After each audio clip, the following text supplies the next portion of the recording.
What's up, everyone? Every no one. This is Nate. My VATSIM Accountability stream, Nate Flies, where I practice flight simulator and land very hard.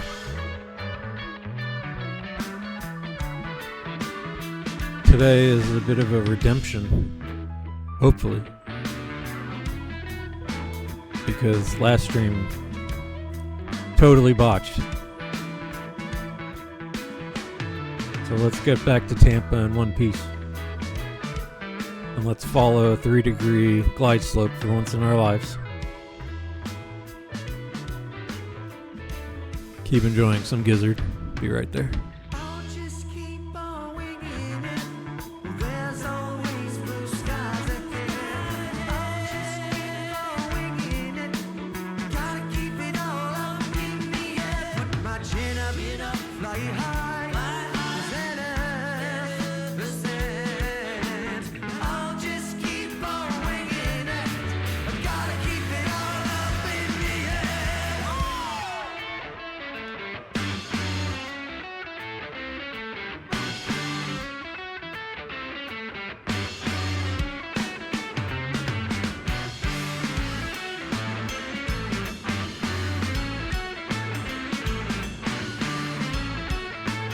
Alright, let's get going. So yeah, last stream was a disaster at the end because a few things happened. So I watched it back and there was distraction. I shouldn't have been listening to music. That doesn't help the cause. And that made me sort of misread some charts and not quite plan my descent just right. Part of it too is like Havana. So yeah, today, just for what it's worth, hello Nate. XP12 and the Zebo mod 737 Southwest.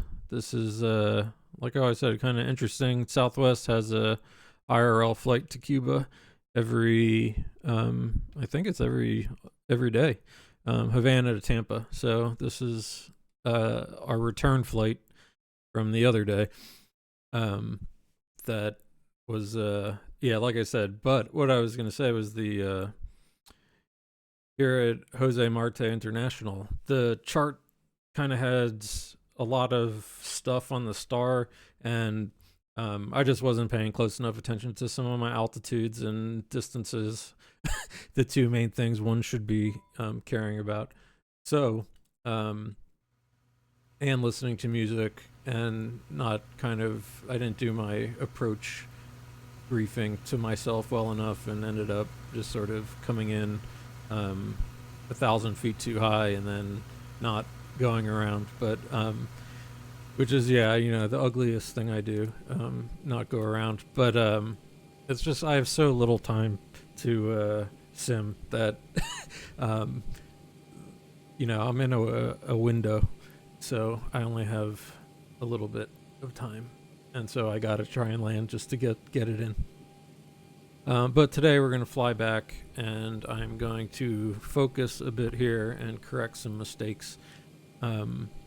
And so, I will do the usual now, set up the aircraft and look over the charts. But we are flying Havana to Tampa, and it's a nice flight because it goes over Key West and South Florida, Naples, Fort Myers area, and into Tampa. And it's a pretty view of the Gulf Coast, the Mexican-American Gulf of Mexico, America. So, that's what our plan is today. So, unplug my mouse and let's get going. So I can just go ahead and get some of our basic stuff going. I'm not going to get the APU going just yet. This is all fine for right now. I'm going to set up the computer. So like I said, we are in, let's get our bearings here. as we put in our flight plan. So we are in Cuba. We're going to be taking off runway 24. It's a 239. I can go ahead and set the course.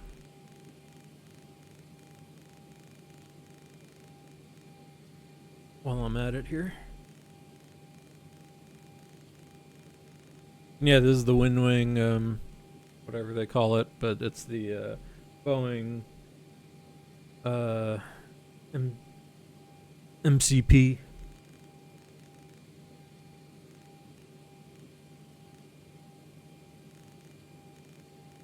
I'm pretty sure our initial heading is just 239. But yeah, so this thing's fun. And also have the wind wing flight computer here, CDU, whatever Boeing calls it. But yeah, so I'll be setting up the aircraft down here, and I'll do that a little quickly. All right, so what are we doing? Departures and arrivals. We are departing, like I said, runway 24, and I decided to take this little, the Habana or Alpha departure, because it is just this little sort of, I guess we're going to be going 240. I don't know if this chart, but anyway, I just have to get up to 1,000 feet, and I can do this this little loop and come back to the VOR station 116.1, which I'm going to go ahead and go ahead and plug in as well. It's probably already plugged in 116.1. Yeah. So the VOR's on here. Yeah, so I'm just going to follow that because it looks like it'll fun. We can kind of fly over Havana too and look at the city a little bit. Although this FARAC departure too would have been okay, but whatever. I'm going to go ahead and stick to the plan here. All right, activate, execute, and we are going to Tampa today. The wind is currently favoring 19.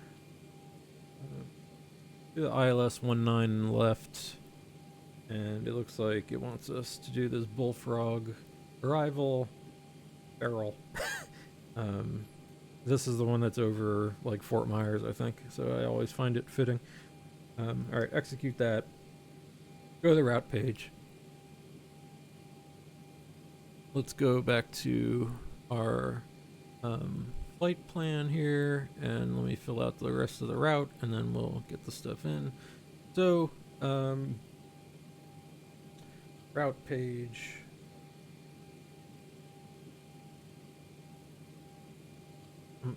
Once again, I'm on the route page. Okay, to MUHA, and then I think I just go right Maxim.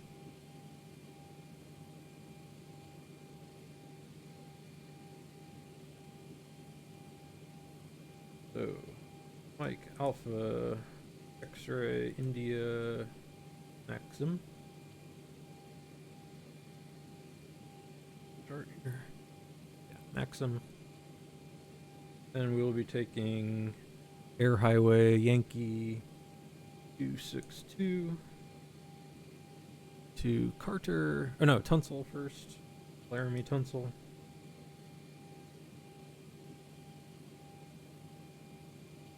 Sierra. I don't think it's actually for Laramie Tunsil. Famous dolphin trade. I guess we traded him away. Trade stock. Alright, direct to Carter.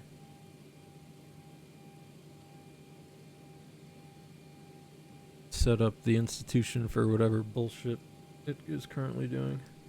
Okay, and then that's the end of the flight path, so I'll just pull Farrell up here and execute. And we can look at our page now. Let's look at some charts. So we'll do a little briefing here. Here we are in Havana. We can look at our nav map here on the screen. Zoom out a little. You can see the, I'll turn the VORs off just for right now, so you keep reaching over for other EFIS. Go into plan mode here. Okay, so legs page. Let's just make sure. So yeah, we are in Havana.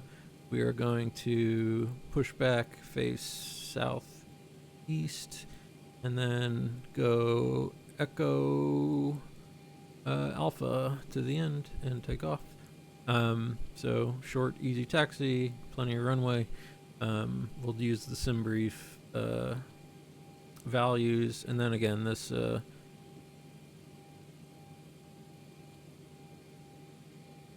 Abana or Alpha. So climb on 240, track at 1,000, continue on 240 to Woolsey, max 240 knots, turn right direct to the VOR, get above 6,000.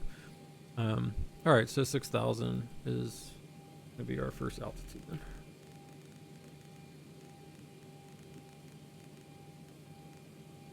That should give us some views. We're heading 240. We'll do our get our V speeds in a moment.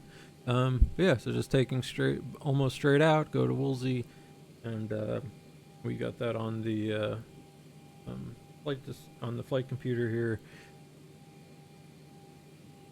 Above 1,000 and above 6,000 by the time we reach around there, and yeah, that looks like our approach. I'm gonna just sort of step through this real quick. Woolsey, turn back around to the VOR, up to Maxim. Add a little lulls, Tunsil, Carter, Errol, Bullfrog, Kozar, Bernie Kozar. East side. Alright, Gibbs. Alright, this looks like the standard Tampa 19 stuff. So yeah, alright. The flight path is looking good here. Flight plan, excuse me. Flight director's on. And what I will do now actually is get the APU started.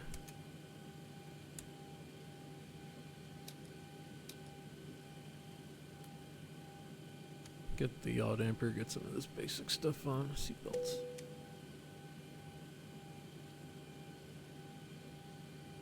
Okay, so APU firing up. There it is.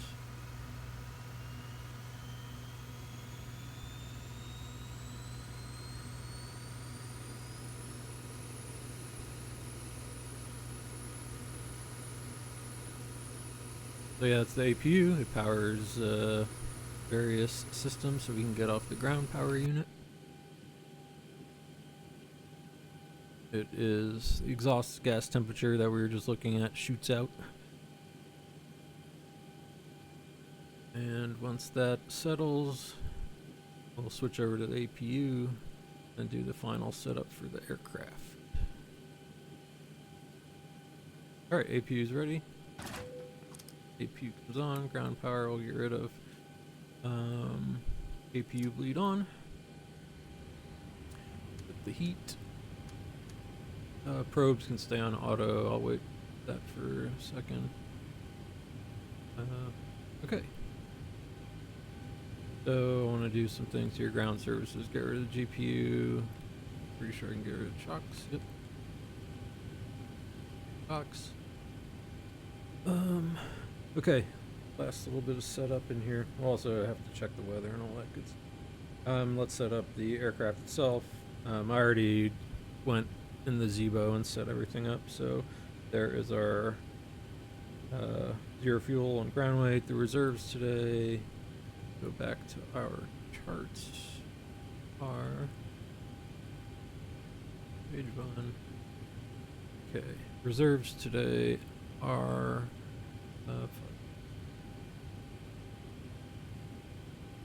cost index is the cost index is like the how much fuel costs today, 38. And this is stepping, but I'm just gonna go because since we're doing sort of this international swap, but for our purposes today, it don't matter. So I'm just gonna go. We'll do this 330, flight level 330.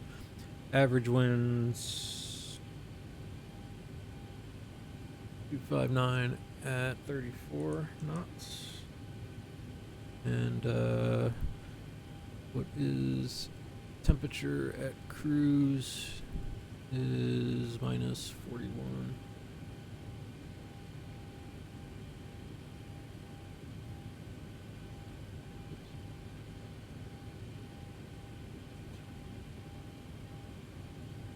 I need to get my Celsius conversions down. Oh, going the wrong way.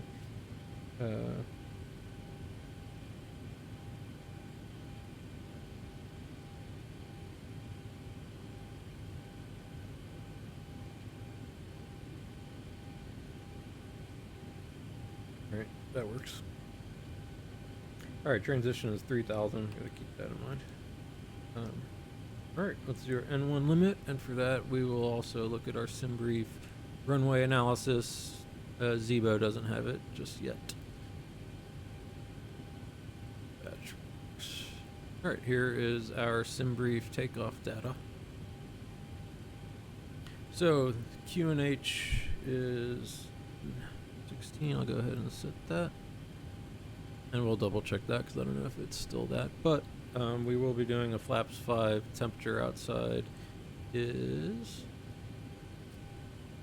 I think it does have it here, doesn't it? Yeah, 29. Warm today in Cuba.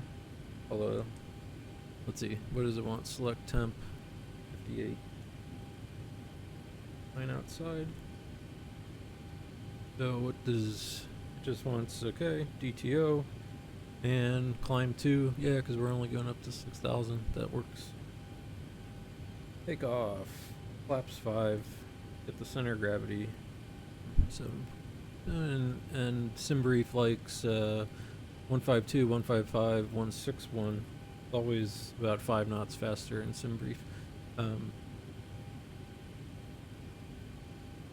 We can go with those values, even though they seem a little quick. Okay, 152. Although I guess the aircraft is pretty heavy right now. 152, 155, and 161. And the V speeds are basically V1s when you got to hit the brakes or decide to take off. VR is when you take off. V2, if you have an engine out, you need to be going at least that fast to take off.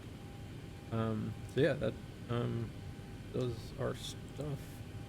Let me get rid of that. I, like I said, want to check the weather again real quick here. I think this thing might get better. 15 now. Pressure dropped. Still okay. Still 29 degrees out. So that would change the performance, maybe like by a knot or something if the pressure went down there. So I'm not worried about that here.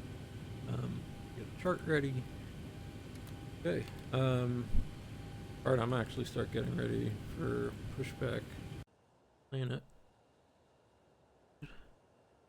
Thing scared me the other day. Ground to cockpit. Canon knowledge. Coming through the menu when you are ready.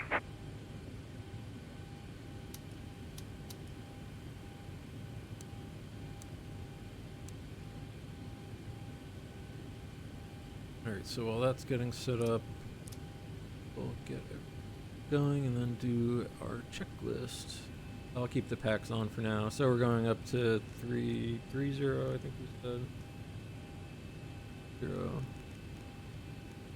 And Tampa is gotta be sea level or thereabouts. Yeah, 26 feet.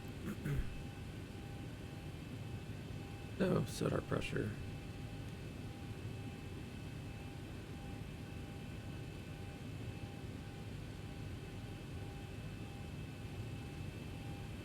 Ground to cockpit. Tau is driving up.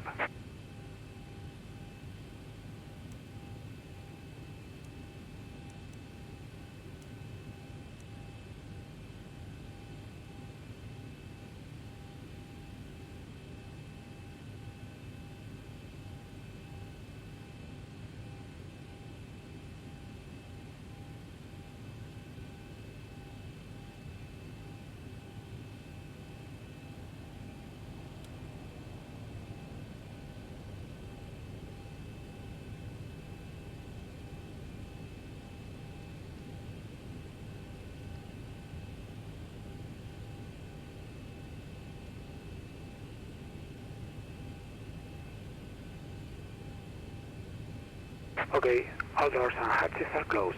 Ready to connect.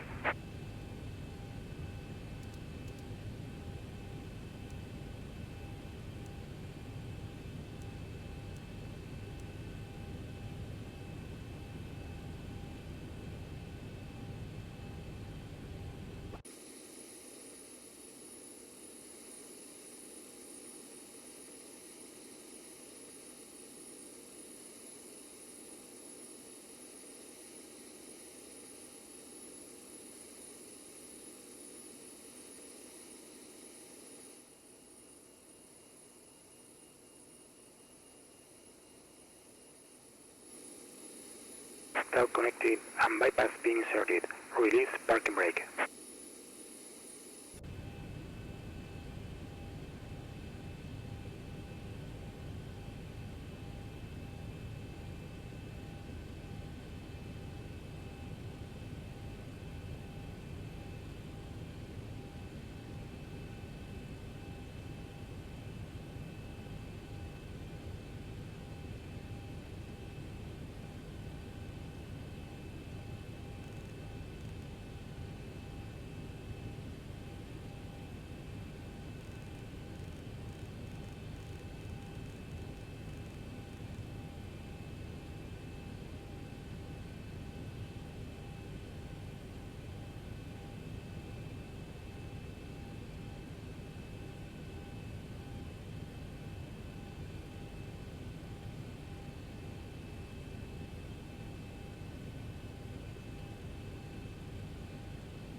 Starting pushback, and you may start engines.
Operation complete.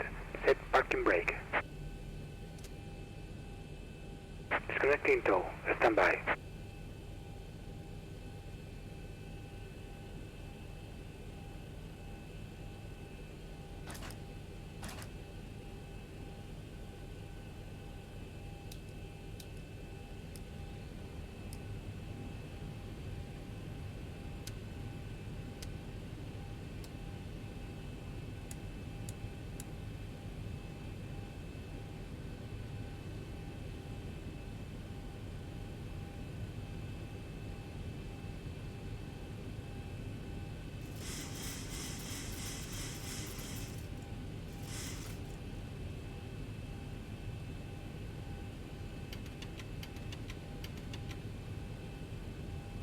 tower is disconnected and bypass pin has been removed. Hand signal on the right. We'll see you next time and have a safe flight.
And of course I've been muted this whole time. But I was just going through standard checklists.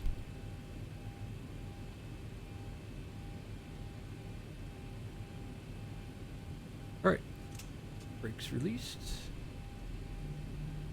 Get going.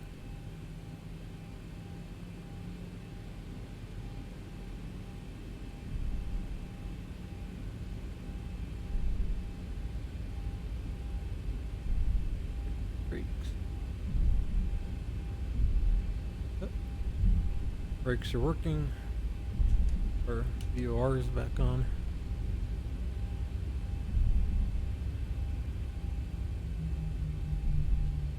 Alright, here's Echo.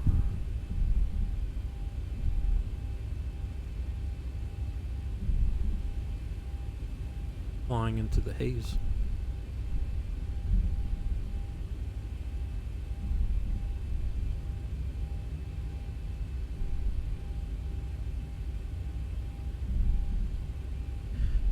The other thing I'm going to do, I think, on this approach, once I'm on the star, is if it's just an above restriction, I'm going to plug it in at, because that's been screwing me over in the Zibo.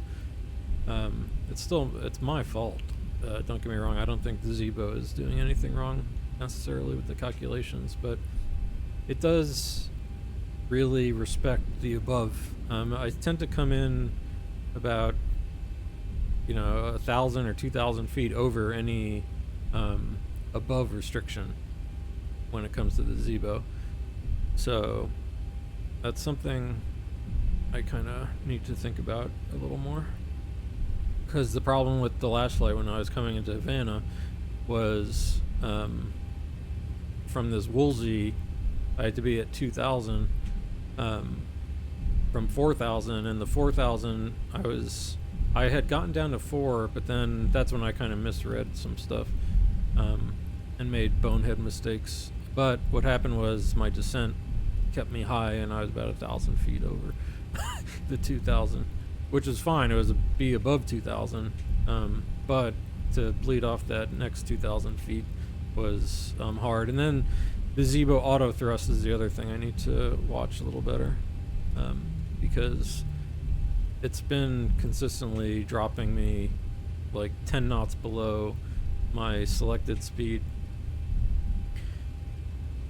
and it just seems like it takes a while to spool up unless I go manual thrust. So that's something I just need to keep in mind and get out ahead of a little earlier.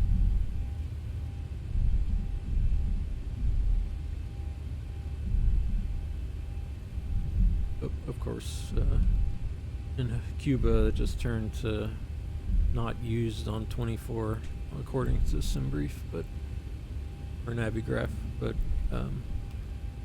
I'm fine with it. Let me look at the windsock. But anyway, we're gonna hold short here at Alpha. Oops. Press the wrong button. Reversers. Don't need reversers for that. All right, let's stop here. Parking brake. Make sure my throttles are okay. All right. Let me look at that windsock with the game weather. Yeah, I mean, we're still getting a headwind. Oh, I guess it just changed to a little crosswind. That's fine.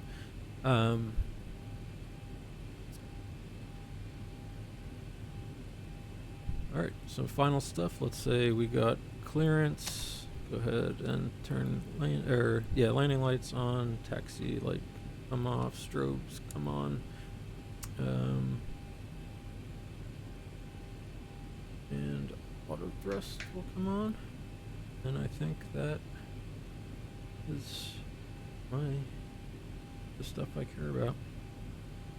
So flaps 5, green light, stabilizer trim is set, 5.75. Cabin is as secure as I'm gonna make it. Strobe lights are on, wing lights as required. Transponder is set to TARA. Yep. Weather is on, terrain is on, landing lights are on, and we're gonna run the chrono for once. Aha. Alright, so let's we're ready to take off. LNAV, VNAV. Cool.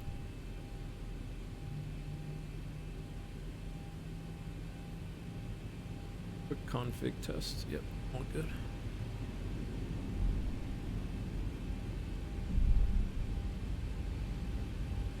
Go right into the sun.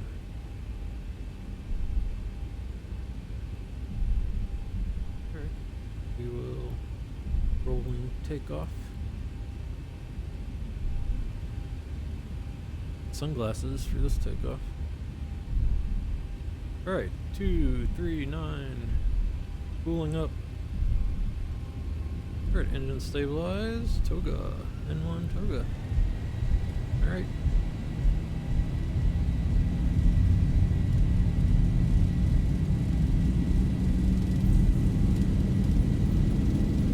knots. Yeah. Press hold.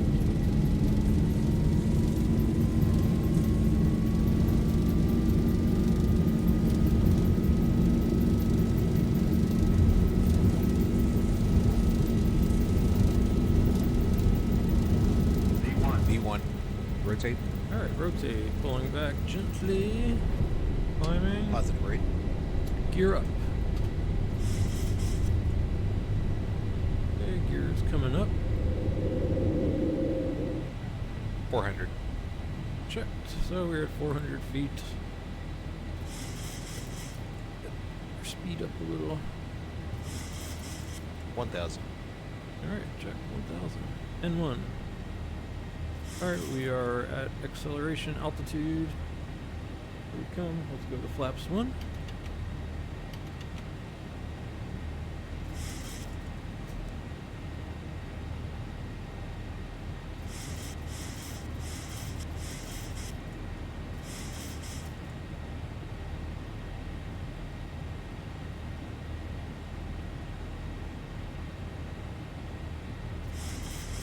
Alright, flaps up. Engage the autopilot. Alright.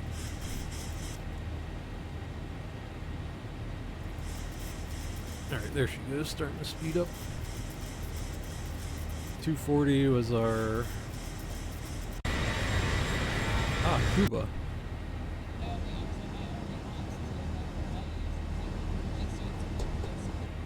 We'll do this nice little bank in a sec. The 3000 was transition.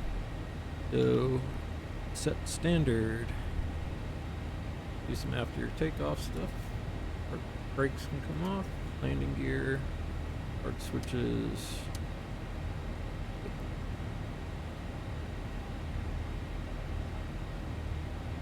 Alright, nice. Look around.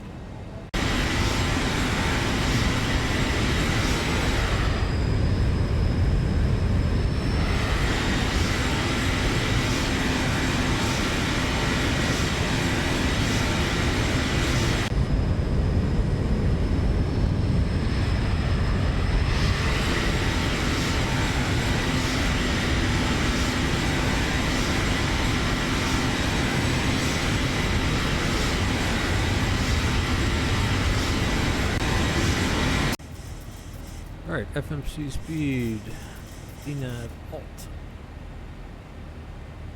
Ooh, hopefully I turn that on in this aircraft. Make sure VNAV doesn't kick out on us. Zebo, you're speeding. The Cubans, they're gonna come after us. I'm still speeding. But this is kind of the one thing that I don't know, Zebo auto throttle. Alright, set our heading for this turn, and we're heading back toward that VOR. We'll fly over the airport a little bit, but in the meantime, some more Cuba views. Havana. I should do a little VFR tour.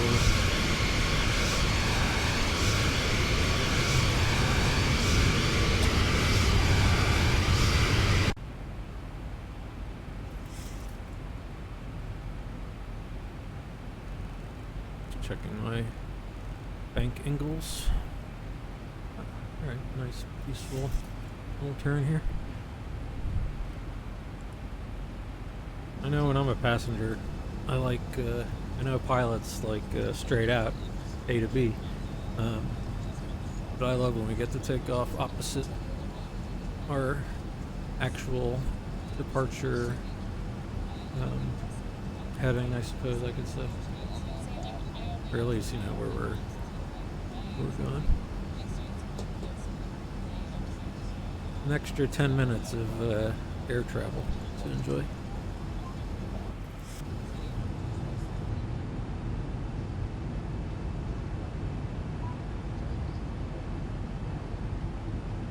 So what do we got here? Juanaje. Don't know anything about this city.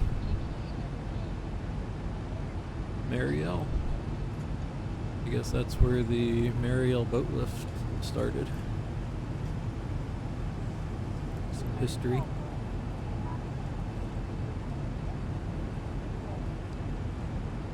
Yeah, X-plane, not the best visuals, but you know, from a distance, get the idea.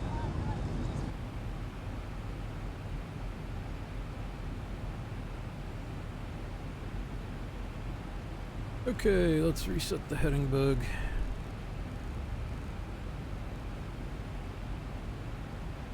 Zebo's gonna sort of cheat here on it's not gonna cross over the VOR. So that's how the Zebo draws this whole thing. When I think that is what we should be doing. I sped up so fast. Probably could have just went speed and kept it like 210 for that turn, because that's the only way I would have made it. But in this case, I'm gonna go. Well, let's go straight to Maxim. No. Enough with this. Alright, bye-bye, Cuba.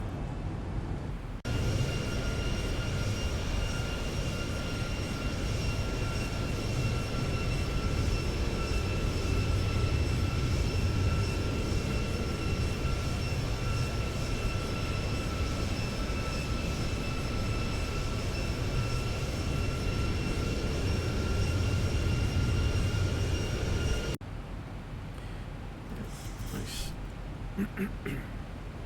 Excuse me. Alright, let's go ahead and climb 330.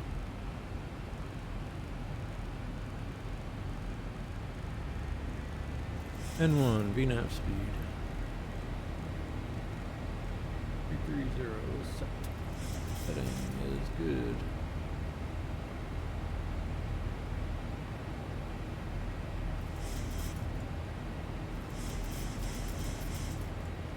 Zebo with that aggressive pitch up.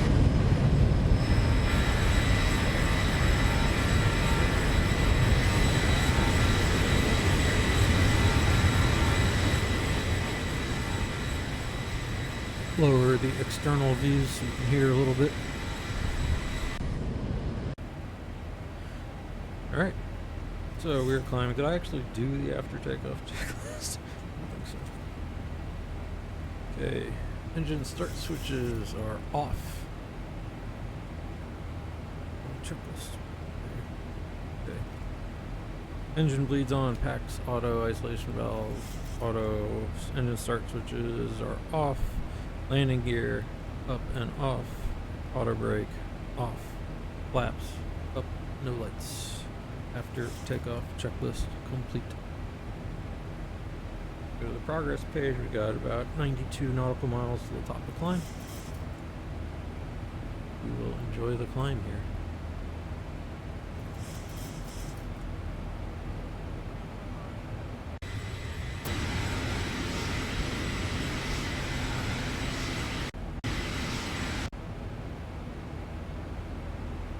Yeah, so the plan today is land like a normal human being,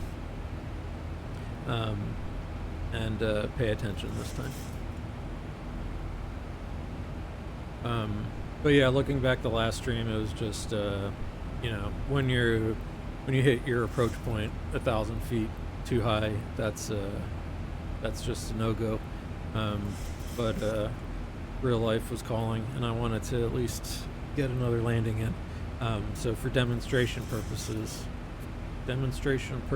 only, I landed, so that everyone could see how not to do it. But the whole point, of course, is learning from it. So what I did learn is you go around. What I demonstrated was why you go around, so that's what we'll call it. And I actually could have gotten on path. I did. I ended up below the glide slope at some point. Okay, so we getting the hell out of here. Yeah. Okay, Cuba. If we were doing this for real, I'd probably keep these charts up, so I could return if we needed to. But Tampa will be our next. This Bullfrog 3, I think Korea might be about where our top of descent is. But yeah, but I love this approach because I'm going to fly over Tampa Bay. We get a great view of St. Pete, get to fly over where I used to live, where lots of great things happened in my life, and we will land in Tampa because it's nice and warm here while it's cold where I live, and the cold is no good. But we will be flying over Key West soon, which is also nice. I do like XP12 a lot. Even though the ground textures aren't Microsoft's, but I always think the atmosphere in X-Plane is really nice. I mean, everything's better in Microsoft graphics wise, I suppose. But you know, but I really like how X-Plane feels. Alright, we're still climbing nicely here. Let's go ahead and let everyone take their seatbelts off. Get a drink for the flight. And we're doing my other operating procedures at 18,000 is when I'm usually trying to, or at least transition. So 10,000 or 18 I think would probably be the standard operating procedure. But everything looks good on the overhead. All our lights are off. So we can keep climbing. 70 nautical miles to top the climb.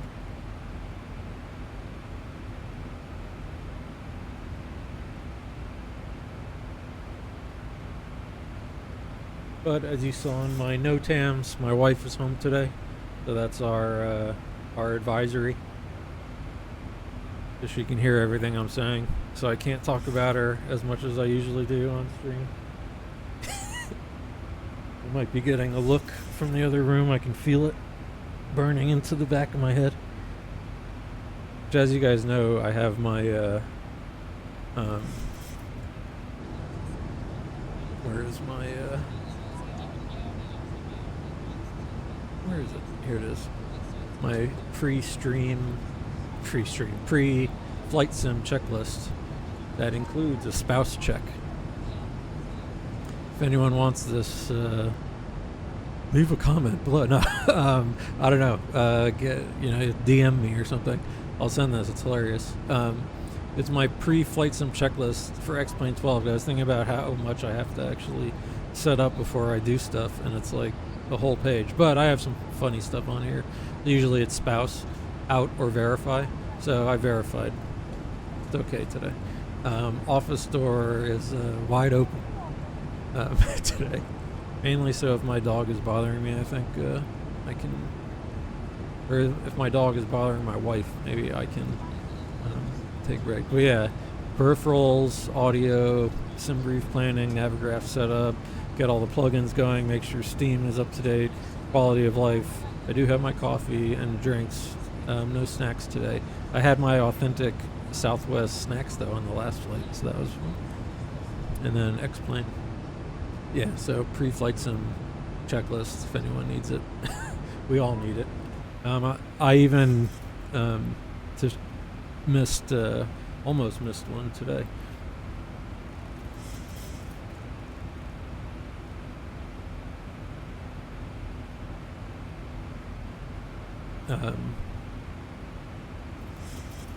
The X-Plane map enhancement.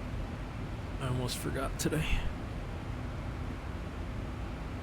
Which I think, I don't really know how X-Plane works altogether between the SimHeaven and the X-Plane map enhancement, because I've never messed around with X-Plane before when it was like auto ortho and meshes and all that kind of stuff. I don't really know that stuff when it comes to X-Plane. But yeah, you load in to just water.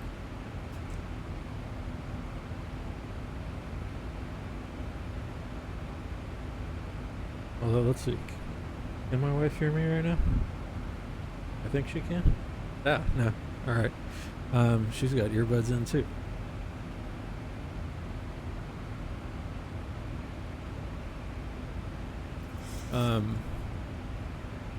But yeah, so as I was saying, wife home today.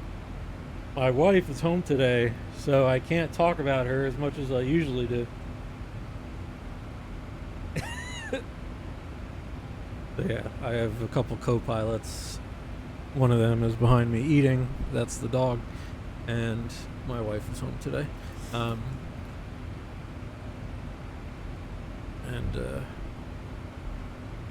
She's got a kind of work from home day, so I am not working from home. As you know, my position on work is well established by now. But I got all the end of the semester stuff out of the way, which is nice. Or not for me. I'm not. I mean, I'm on a de facto semester schedule because I work with academics, but got a bunch of stuff done. Have just a little bit of copy editing to do next week, and then the rest of my clients, I'm hoping, are going to like go visit their families or leave me alone for the rest of the month, which would be nice. I could actually catch up on some of the small business part of running a small business.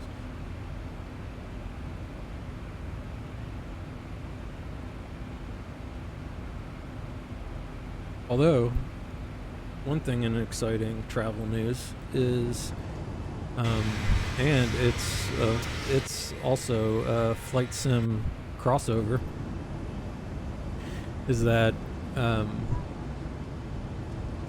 my vacation for next year, I think I've mentioned before, I love the Netherlands. Ik spreek in beter Nederlands. As I speak a little bit of Dutch. Not very well, as you can tell. The accent is so hard to pick up. I need to become better friends with some of the Dutch bros on the Flight Sim forum, so they can help me with my language lessons. But I'm going to try and get a little better for next time, so I can at least maybe order some herring and do a couple things. I mean, I'm okay at the Dutch, but right now I can only really muster. I mean, right now I could do a little bit more if I thought about it. But, you know, when I usually go, I have like a goedendag, and I can say, ja, is goed, or ja, is lekker. They like that. But, you know, I can just, you spreekt Engels, and everyone there does. They usually give you a funny look when you try and speak Dutch anyway. So, but they do appreciate trying, because I chat up most people who I meet. That's my thing, I guess. But yeah, so they appreciate the learning a little Dutch, because the Dutch, God bless them, are a uptight people. But you speak a little funny Dutch to them, and the wall comes down. What I learned last time when I was in the Netherlands was that, you know, I like to talk about people. This is my favorite thing about traveling. You meet people from all over the world. You get to talk about people from all over the world. I think the reason I like Flight Sim so much too is because the community that I hang out in is mostly like Europeans, so it scratches the itch for me. How far are we to top of descent? All right, 170. Let's keep that in mind. But it's the Dutch. It's the English bros who they aren't the biggest fans of. The lads are too rowdy, I think. So there are these hilarious commercials. I absolutely love them. I don't know what the deal is with sharing stuff from YouTube on live stream, but they're like the anti-tourist commercials for the Netherlands, and it shows like English bros getting, and the lads, it shows them getting arrested for what, you know, seemingly are the things that you would go to the Netherlands for.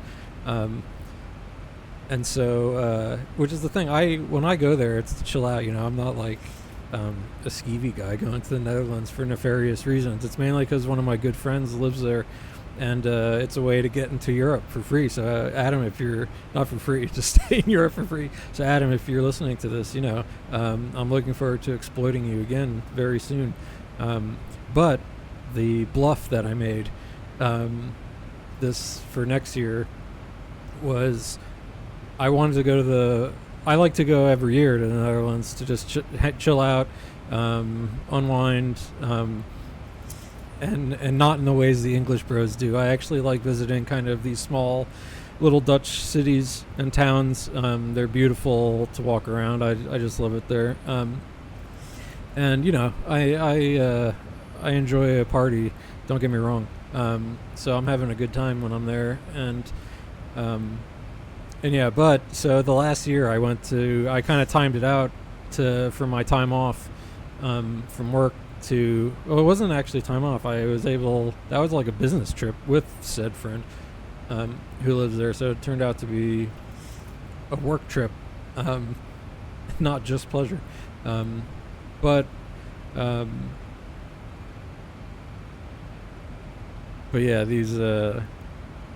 yeah, but it was for the Flight Sim Expo, and so that was really cool because I got to meet some of the guys who I know from only online, and that was really fun. It was actually beautiful.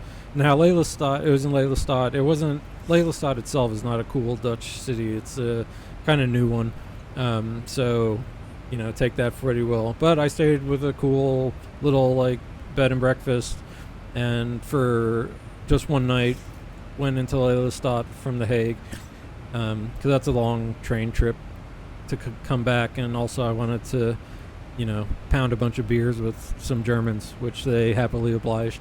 So that was fun. And yeah, so it was the Flight Sim Expo. I mean, I had a great time. It was, it's pretty lame, all considered. I kind of expected maybe a little bit more kind of like software stuff to be going on, but it was just lots of like full-on sim setups, which obviously, as you can see here, I mean, I went for this, for this thing, in a way. They had the PAP3, I think this thing was called. They had this thing on display, and it was the first time, and they had the EFIS panels. So I got to at least go like test these out before they released them, Win-Wing. And yeah, but the Flight Sim episode was fun. But yeah, so I wanted to go again as my sort of annual retreat, and but I was like telling my wife, oh, hey, I want to go to the Flight Sim thing again. She's like, no, we're going on a different vacation somewhere, and we were planning on going to Japan, which I was totally cool with, but it's just so much, that's a big trip. It's an expensive trip, first of all, but also just to kind of get your head in the game for a long, we're not just going to go for a week. I want to go for as long as possible to make that plane ticket count. But instead, so we ended up deciding the Japan trip would be better next year, and we have family now out there, so that's kind of part of it. But they'll still be there, we think. Not that we were going to stay with them the whole time anyway, but yada yada. So I said, oh, we're not going to Japan, then I can do my yearly pilgrimage to the Netherlands. And I made the bluff. I was like, oh, you can come to the Flight Sim Expo with me. She's like, okay. So, which is great. She's in the other room. Which is great. No, it is great, actually. Because the only thing is I kind of rough it, but she was kind of cool with, she's obviously good friends with my good friend who's over there. So that'll be kind of fun. Every time we've traveled, this friend of mine, Adam, we somehow, whenever no matter where we are in Europe, he happens to be in that part of Europe. So we like ran into him on purpose. Don't get me wrong, we didn't run into him, but he was going to happen to be in Scotland the same time we were. So I always say like our European vacations are always with my buddy. But flying into Schiphol is such a good foothold for seeing the rest of Europe. So and he's in The Hague too, so that's even a couple hours closer to at least getting down into other parts. And so Cologne is a place that's sort of close, and I think we're gonna if we end up doing this trip, we're gonna talk about it this weekend. I definitely would like to do it, and I think we can get away with doing the trip pretty economically. The other thing too, my wife and I are both one baggers. The one bagger life. So one baggers are like van lifers, but just for backpacks. So our Scotland trip was like we each had one decent sized backpack, and not even like a humongous one. And we did a whole 2-week plus trip. That trip was like 14 nights or so. No, it was more than that. I don't know. I have to do some fact checking. I can't remember. But yeah, the one bagging is the way to go. A backpack, and bring the essentials, and remember where you're traveling to is the key. What I was thinking my next trip somewhere is go even less than one bag, which I did the last time I went to the Netherlands. Since it was just me. I went to New York and the Netherlands for like 3 weeks, and that was one bag. And I only brought my small backpack. It's like I want to say it's only like 10 liters. No, it's bigger than that, I would say. But yeah, and I'm not a filthy person either. It was just I knew kind of where my laundry, spots could be, and if you just kind of wear the same basic clothes every day, I'm not trying to get fancy. I don't need multiple things. One good pair of shoes, and then travel like I'm going camping. Except I get to do laundry and use real toilets and eat at restaurants. But so it would be cool if my wife can come with me, and then that was like the bluff. I'll take her to the FlightSim Expo, which would actually just be fun anyway, because the one thing I will say, it's at the Dutch National Aerospace Museum, and it is a really cool museum, and I would like to see it again anyway. And I think they said they were doing some more stuff this year too. I think the guys take pretty good feedback, so any of those dudes, if you're listening, FlightSim Expo is really fun. Have more software stuff. But I will say, next time if we do end up going on this trip, I want to go fuck around with the VATSIM crew that's there. They had the entire VATSIM Schiphol Netherlands crew there, and they were doing an event, and so it was really cool going to see everyone doing the VATSIM flights into that area. They were busy, so I didn't bother them. But I did talk to one guy. I can't remember his name now, but he probably is. I think he's one of the guys who does the controlling a lot for Schiphol, one of the higher up guys. But a level 2 or 3 guy. I think you'd have to be to man that station. But that would be cool to go back and do that, and then maybe do Belgium or Cologne, or maybe both, and do a bit more traveling around this time. Even though I do like, to try and make like, obviously whenever your significant other goes on a fun trip by themselves, there's a reason to be a little jealous of it. But I always say my wife is the one who likes to do more stuff, where I just go there because I think it's beautiful, and I, eat a lot of herring and enjoy, other things it has to offer to relax myself. Not prostitutes, I'll say that. And I have a good time there, and walk around Jordan a lot. I love that neighborhood. I could just spend all day walking around Jordan, jumping on the tram, going down to Vondelpark, talking to people, asking them if I can pet their dog. Mag ik je hond aaien? I think is how that goes. Aaien? I have to look that up. But yeah, awesome. Okay, we're 40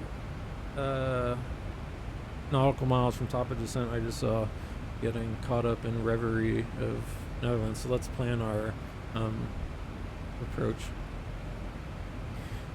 Alright, so I know we're coming in on our legs page. So the Bullfrog, we're on our way to Farrell, so we'll be coming from Fort Myers here. Bullfrog, our first restriction above 4,000 at cruise, and we only have to get it down at Leasoff. And I remember last time, I feel like Zebo did pretty well with this, so this will be our test today, to see if I should mess with this 4,000. Let's see if we hit 4,000 at by the time we get to this Lima India Sierra Alpha Foxtrot Lisa Foxtrot. But does it have oh no, cruise is for landing runway 1 left and right, so there's nothing there. So anyway, that'll be our test today. Let's just see how well we can hit hit that, or where Zebo puts us on that, so we can get a better idea of what we need to do when we're flying in on the Zebo mod to make sure, because I'd rather be just get down, and I know I can just level change and etc. and on VATSIM probably getting vectors, etc., and you know, that's not the point. I'm just wanting to get a better feel for what this thing will do. If I do just stay in VNav on the descents, because the PMG, I noticed, and I think I mentioned this, it puts you at like, it seems like whenever there's like any altitude restrictions, the PMD VNav will put you, like if it's, you know, be below 18,000, you know, above 12,000, by the time you get to that waypoint, you're usually at that 12,000. Where in the Zebo, you're usually right just below, like you barely make that upper bound restriction. The Zebo seems to keep you high, and it calculates those new descent points, so it'll tend to level out on the VNav. Which again, I don't know if that's a Zebo thing, if that's how the VNav actually works. Kind of not neither here nor there for my sake. I'm not here to kind of criticize the flight models and the systems. I'm just here to learn them. That's how the video game works. I know it's supposed to be a sim, but I get multiple layers of enjoyment out of these. But let's think about some stuff here. So 187 is our inbound course.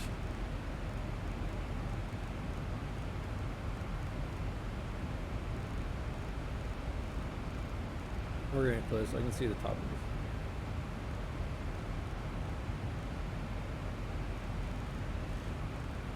Realize I haven't reset my heading bug and blabbing. Okay, let's do some calculations here. Let's read through our 116.4 is St. Pete was, I think, is that, do we hold the go around? I think that's the only interesting VOR for us to plug in anyway. Interesting. I don't know why it's interesting, but all right, 116.4 is St. Pete. Go ahead and plug that in. The ILS is 110.3, so let's go here, 1103. Boop. And let's, if we want it, 116.4 is the St. Pete. Maybe I'll put that one in over here. Give us a little bit of distance. Okay, 1103.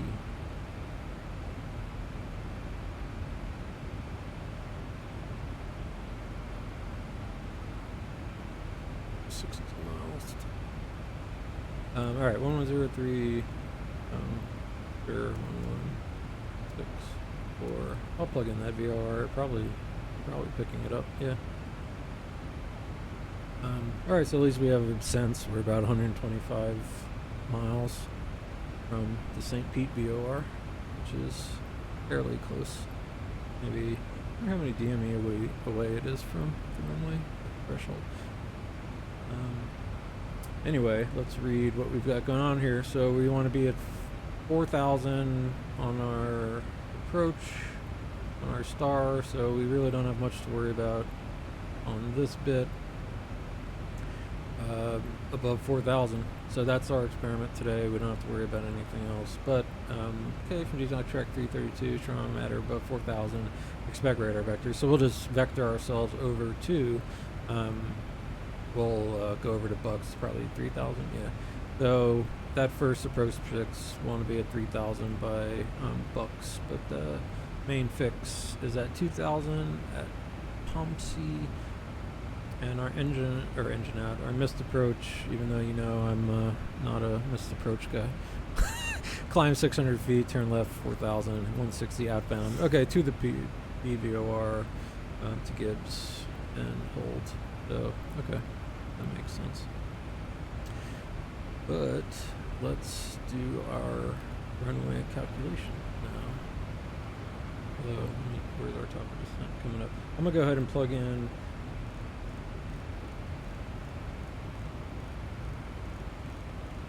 You know what, I'm going to give the Zebo just right away, the 4,000.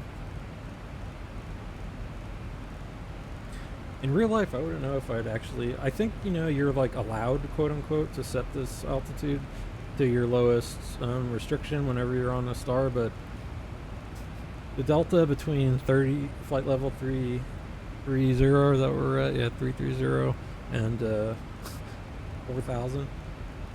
Something goes wrong. That's a lot of turning the knob. But I'd probably be more modest on this. So anyway, we will start descending automatically when the time comes. So, okay, cool. I've got at least that stuff set up. Won't miss our descent. But we can go in the Zebo and do our landing calculation. So we're going to be at Tampa, 19 left. It's dry. The winds in Tampa are reset. We did have a bunch of headwind. All right, it's calmed down a little bit. Ooh, it's cloudy, or we'll have to see how our visibility is once we get there. I mean, plenty of visibility, but let's see what the cloud situation is. But okay, so the wind is 200 at 7 knots. Okay, outside air temperature is 26. Ah, nice and warm. God, it's like 35 degrees Fahrenheit out where I am, and it's only getting worse. This is like the nice day. 29.98. Let me go ahead and pre-dial that too. All right. What are we inches? 2998. Okay, barrel. QNH, local QNH is set. We can check that when we get a little closer. Do flaps 30. Air conditioner will be on. Anti-ice, in all likelihood, off.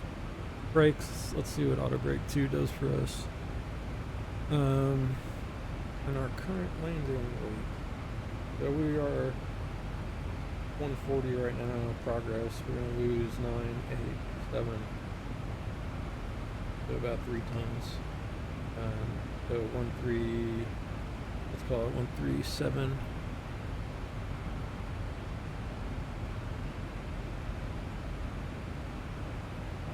And calculate. Alright, that would take the whole runway. Break 3. Better. Not much stopping distance, but we're gonna do it today, guys. I feel it. Alright, VREF 149. Let's go with that. Here we go, 149. And auto brake 3 we said, so we'll set that.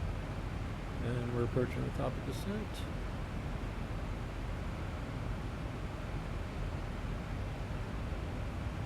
Alright, so I can sort of think about some things here. So we're going to be doing flaps 30, VREF 149, and then a little faster.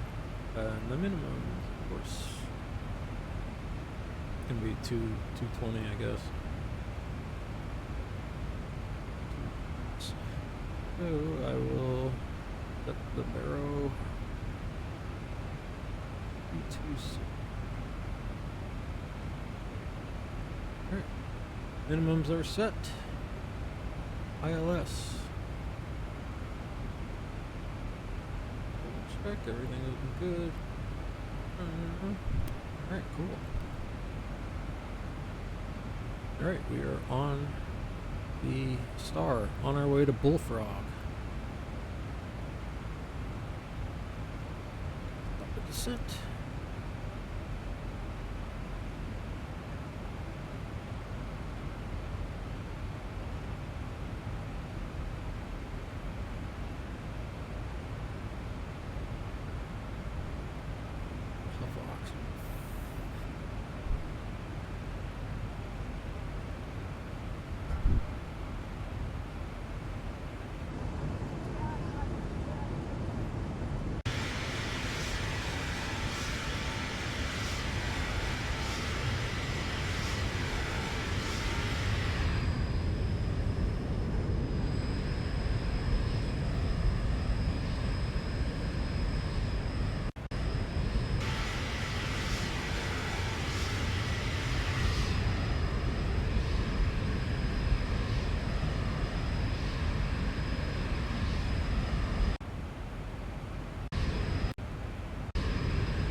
See if the engine sounds actually kind of go down to idle.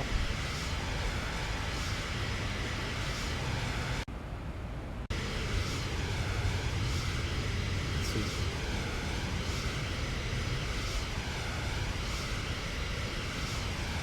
And down she goes.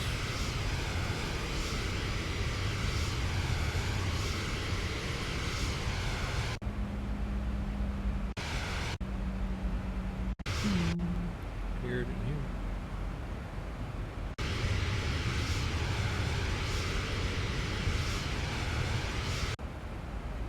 Alright, we are descending.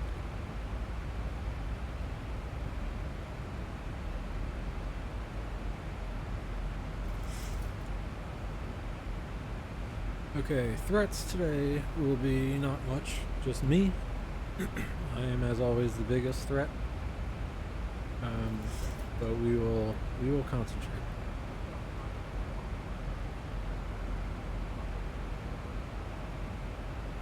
Okay, reset heading.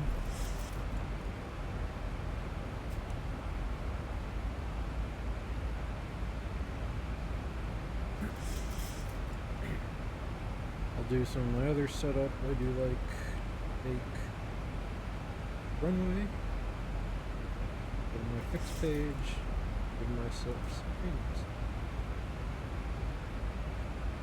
20, 10. Lagging. It actually reminds me, I was looking in the Zebo manual the other day, which is pretty good. But there's one thing I wanted to check. Of course, I won't know. Alright, FMC input lag is off, right? I was pretty sure it was, but I know it's like a sim issue between the peripherals and the sim, not, you know, a major issue. But yeah, the wing stuff can kind of lag sometimes. You know, you can be manipulating this.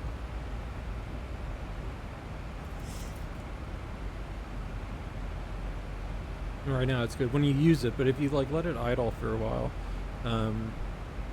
it tends to not like that.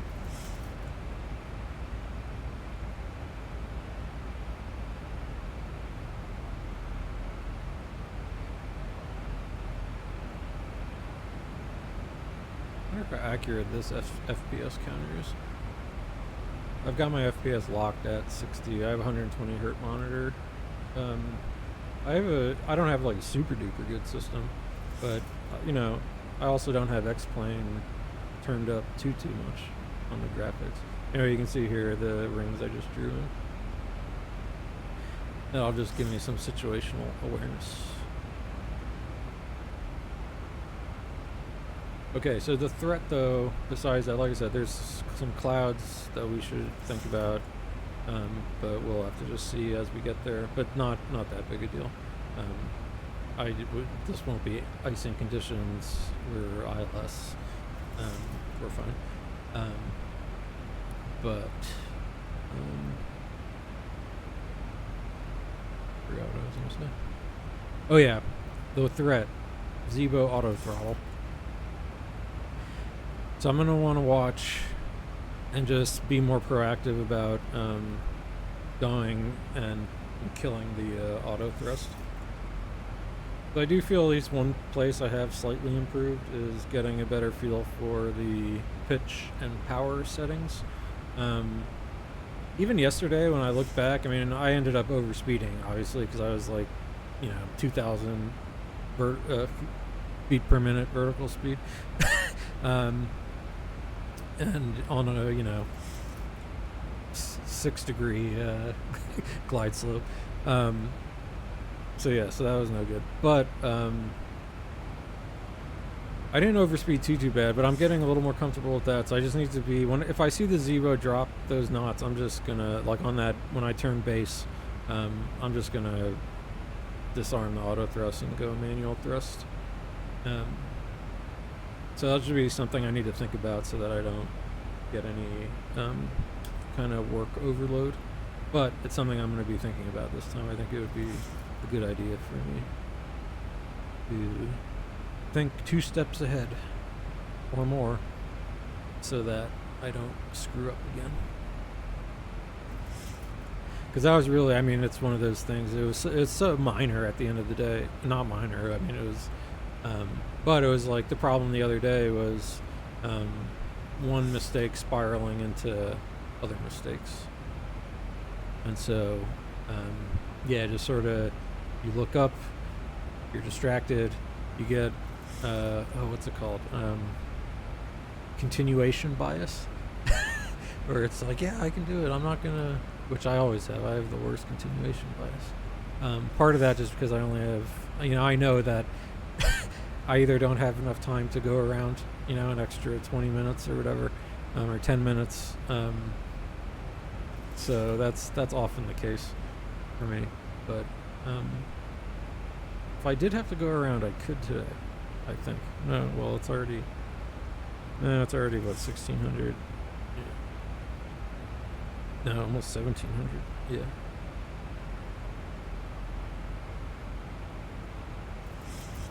Yeah, I want to not be simming.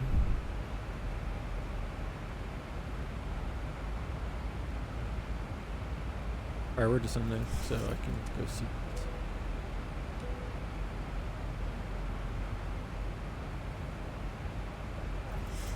Okay, I'm gonna think about a little descent checklist here. We just passed 18,000, so set standard. Now let's do some stuff. I think we are allowed to do our approach checklist now. Alright, nav radios are set. Altimeters are set. Runway, we got auto brake is auto brake 3. Cool. Missed approach, I guess I was doing 18, so let's go ahead. I'll go lights. Works. And seatbelts are on, so okay. We'll just have our landing checklist once we get a little closer.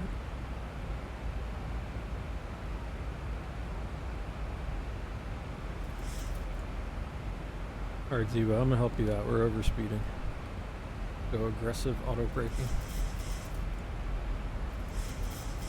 Alright, the auto brakes are auto brakes. The speed brakes are out. You can see them. The Zebo go real fast. Like, watch when I put them in. Boop. Now max. Very fast. I'm almost positive they don't like that in real life. Alright, going to our selected. Speed brakes can come in. Zebo speed up a little bit.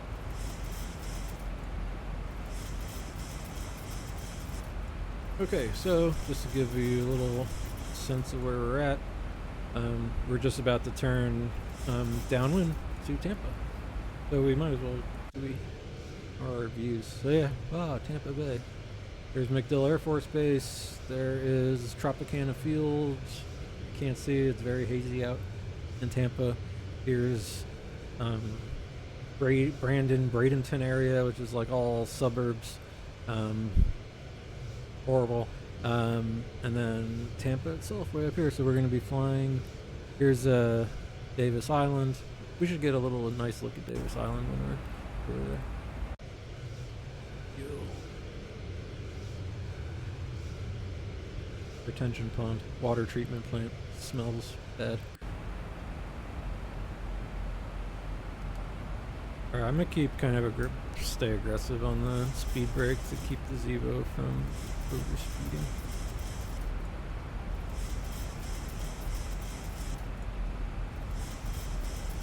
Alright, speed braking.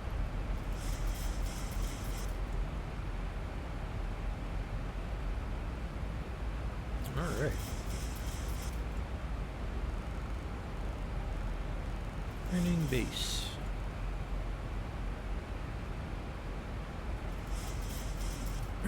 Once we go on vectors, I'll put Bucks in as our next waypoint and do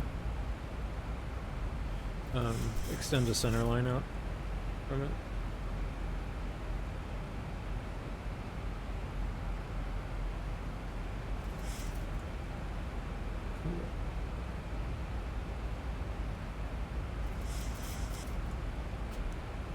There's that St. Pete VOR.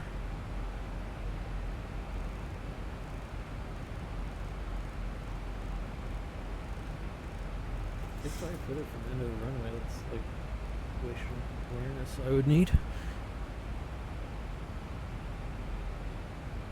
Debo, slow. Slow down. Not allowed to go this fast. Now, under 10,000, here we go. Bringing you a speeding ticket. Oh.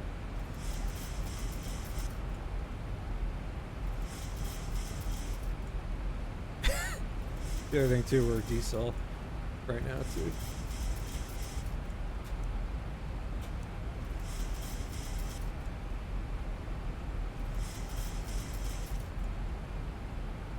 Okay, and come in.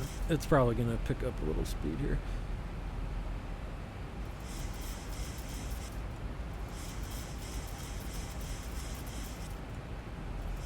At least, luckily, flying into Tampa, I can get down to that 4,000, plenty of room, and no mountains or anything around.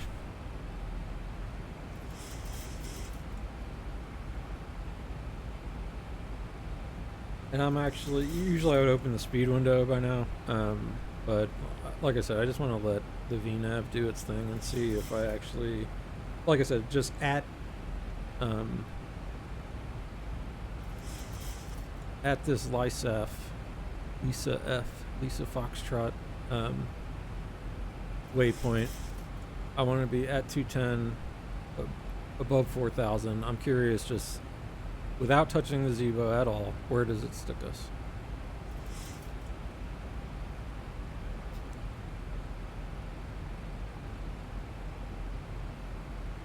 Alright, so here's a... Yeah. Well, no, I just passed the diesel point, I believe. Although...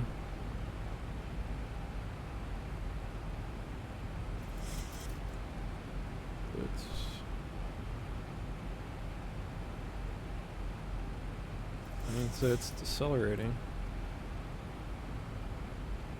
Speed window. FMC speed. It's still 240. So, see, this is what I'm talking about. What is happening here? I think in a real airplane, this band would have kicked out the VNav.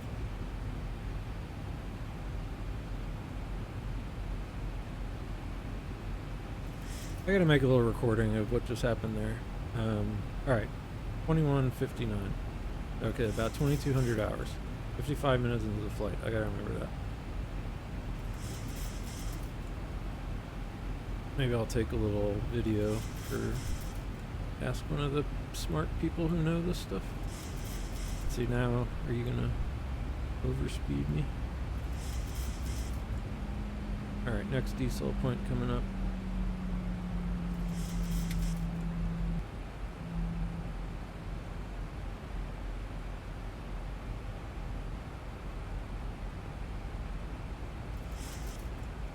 Yeah, I mean, we have 8 nautical miles, so technically we need to lose, but we need to lose a little more. So it's going to put us probably, like 4,500? Where's the wind? Now we're getting some tailwind. I'm not accounting for diesel either, so I'd imagine we're going to pass it at like 5,000. Can do the math, but we're going to be there fast. I mean, we can watch the banana, which is just like vacillating back there. Because now I'm going to level off, so it's probably going to be like 2,000 feet. Alright, let me check the local QNH one. 2998. Okay. Alright, here comes a decel. Let's see how well Edo does without speed brake help on the decel. But it is going to probably just level out. Alright, there's the speed coming down. Let's see. So we're at 1,300 feet per second here. Coming up to the... Yeah. Past it.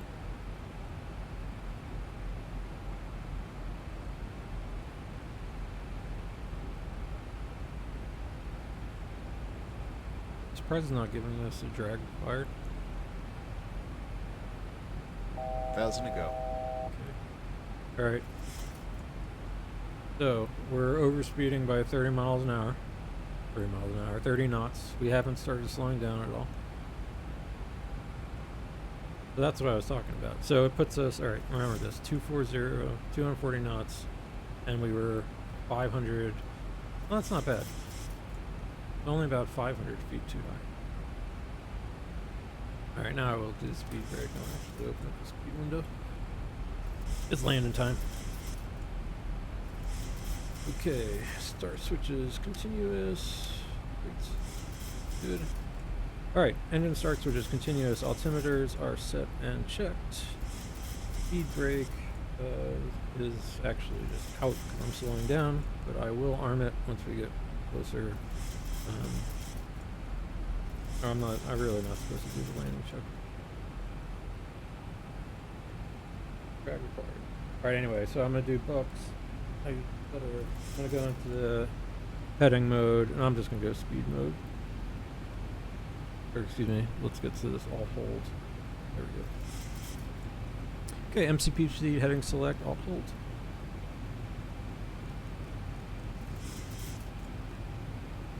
$3,000 will be our next. But bucks, I want to intercept at, what is it, 187?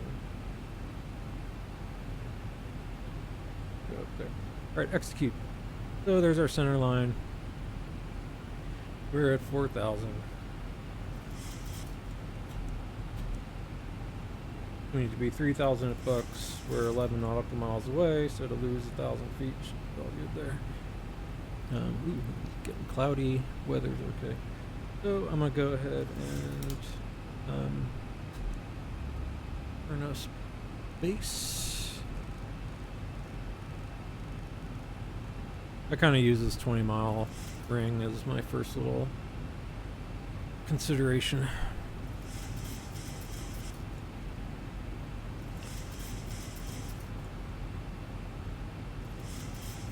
And I'm good at 210 here.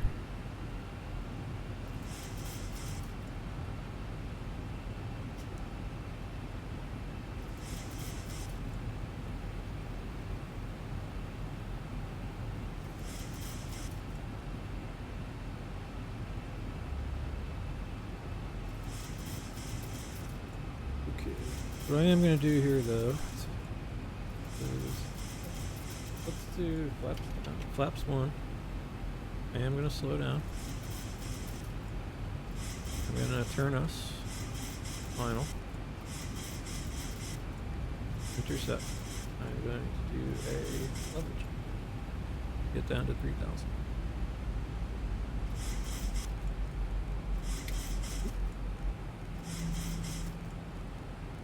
And I will be looking to intercept the localizer, which I have vertical and lateral deviations now. Go ahead and slow. 1,000 to go. Alright. I'm low, but that's fine. Go ahead and arm the localizer.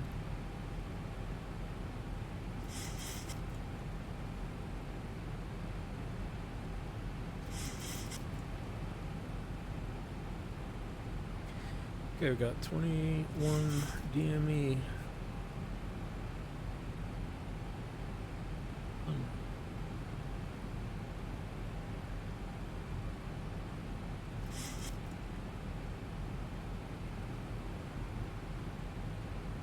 Alright, MCP speed, VOR lock, alt acquired.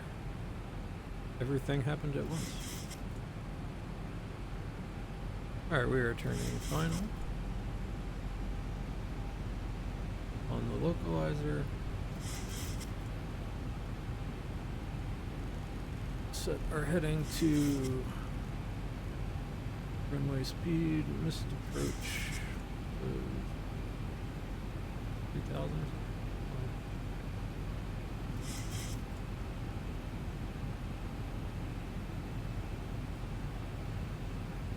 I'm gonna get my gear out and stuff early too, so once I kind of get just fully established, at least here,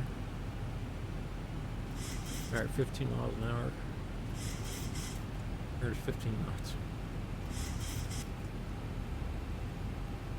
Okay, let's go flaps 5. Go down.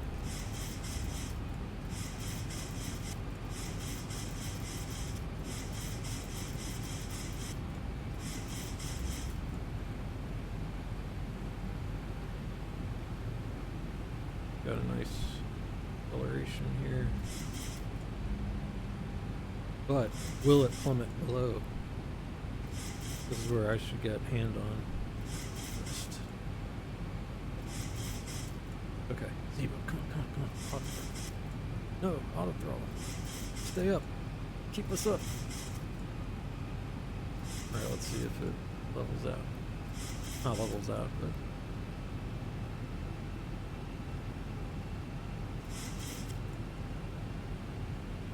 Okay. It's stabilizing here. Yeah, sorry for no views today. This is a experimental day. Or not experimental, just paying attention to my instrumentation. But I'm probably flying right over my old house. I was doing exactly what I wanted to do. Yeah, I am. Here's the runway.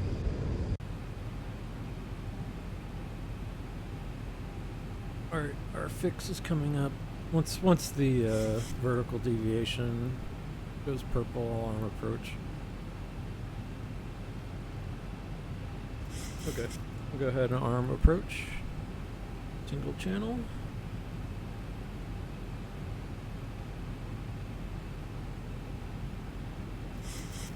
And right at 10 miles, I'm going to go gear down, flaps 15.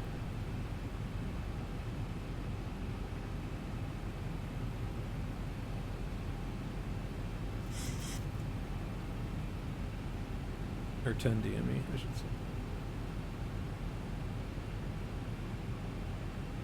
Although Bucks is... What is Bucks? Probably just... It is 10 DME. Alright, but I'd like to slow down a little bit sooner. So I'm gonna go gear down, flaps 15. Lower to flaps 15. And I'll do flaps 30 once we get to about 5 miles. So, wide slope.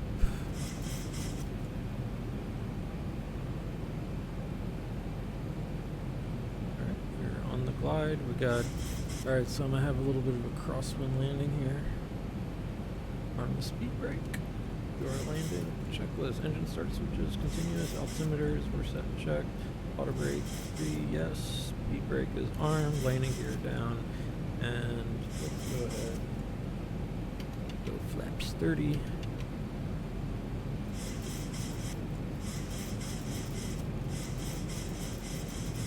VREF was 149. I'm going to add about 5 knots. At least, because we got 17 miles an hour, or 17 knots of headwind, head crosswind, sort of.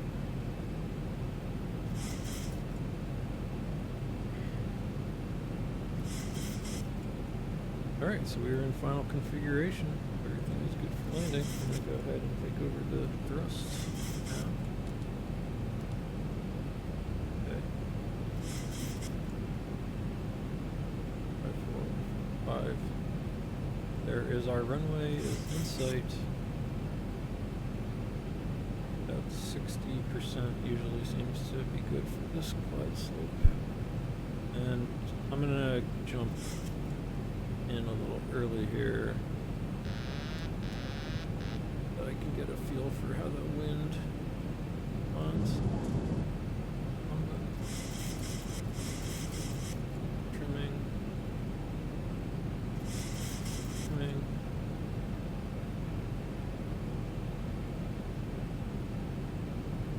Okay, my nose up a little bit.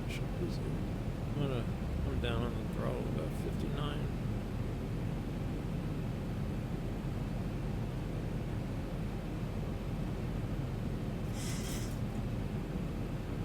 Honestly, the trim feels really good right now. It's not getting blown off by the wind. Low. I'm getting a phone call, of course. We're having a landing. 1,000. Distractions.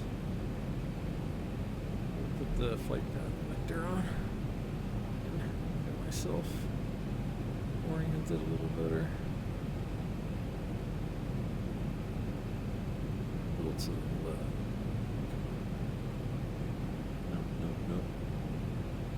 Okay. On. Now. Oh, the wind got me. Nose down. Alright, we're still 2 red, 2 right. Go 500. ahead and get us correct. Very good. 400. Good.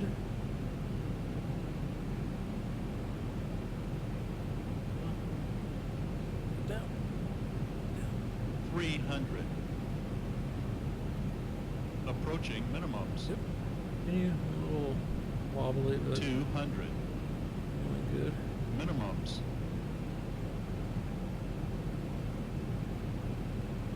High. 100. A little fast. Whoa. 50, 40, 30, 20, 10, 5.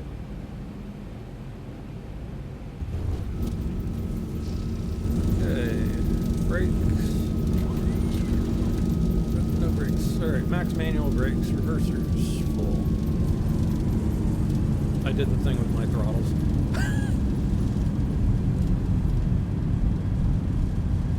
80 knots. Yep.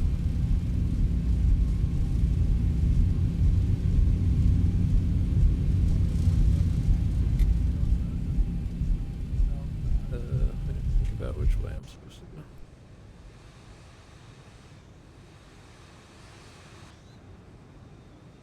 Okay, let's come to a stop. Alright, that was actually fairly good for me. I really wish my phone didn't start blowing up right as I was landing and distract me from everything. Yeah. Correct. Alright, flaps are coming up, brakes are off. Keep going.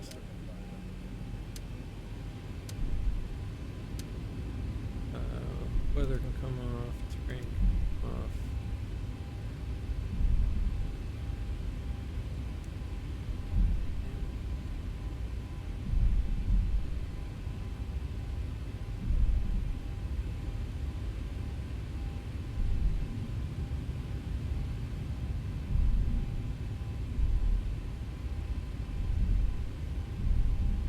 Fucking phone, man. Telling you, chat. Never fucking ends. Alright, taxi on.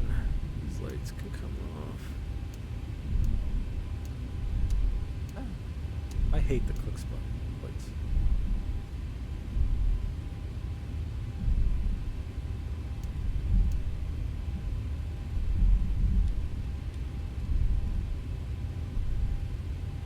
Speeding.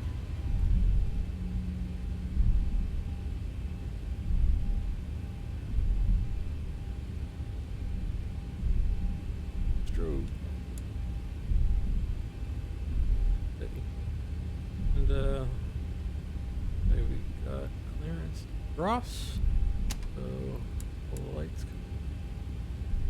I said it's all lights. Approach sector clear. Because we're the only plane in the air.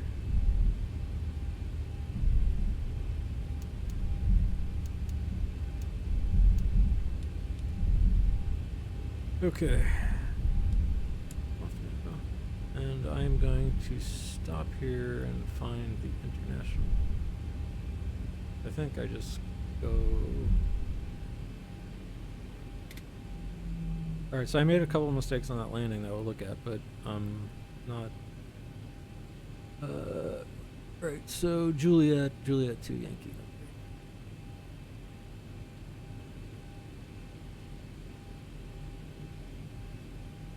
But in terms of the kind of fuck ups that I do, this was okay.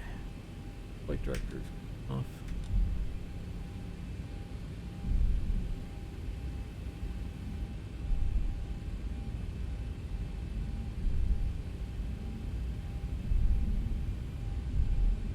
Chat, the phone ringing. I'm telling you, it's always something. Can't enjoy yourself anymore. But again, another failure of mine. That's on my checklist. And my family's all home, so I could easily turn it all off. So I didn't follow my what's it called? Pre-flight sim checklist close enough. It's the only reason I would have my phone on, really, is if family were somewhere. Oh, there goes the train to disappear. This is such a weird graphic.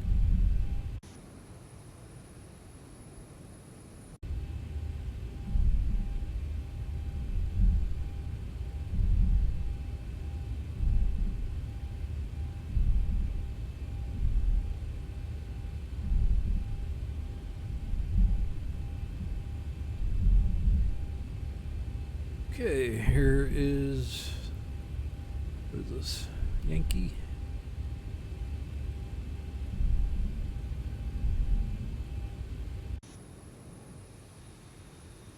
Let's just park, yeah, right in here.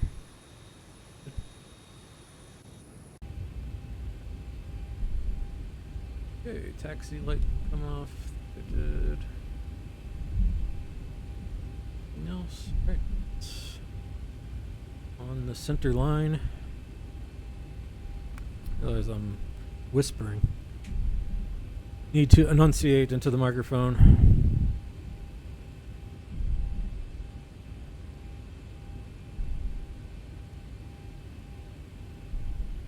All right. Left, left, left, left, more left. Don't feel that left. Left. I think my viewpoint's a little scuffed right now.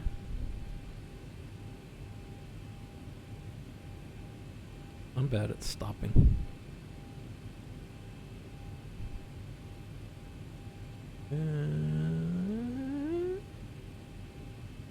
Alright, stop. Okay, parking brake on. Overhead. APU on. Seat belts. Well, I think I'm supposed to turn the engines off first. Off. APU bleed on. Isolation valve open.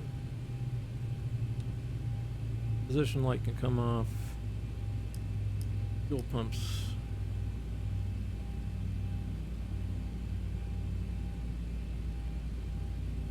Hydraulics can come off.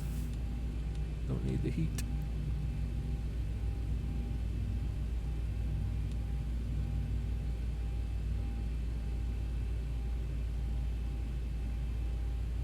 Very nice. I think that is, let me do my after landing checklist.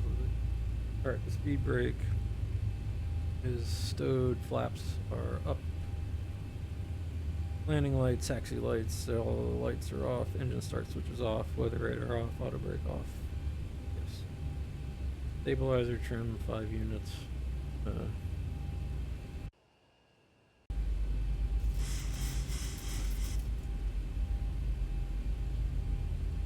Transponders, standby APU, start APU. Alright, parking brake is set, electrical power. Ground services, give me chocks and a GPU. And give me GPU power. That APU will come.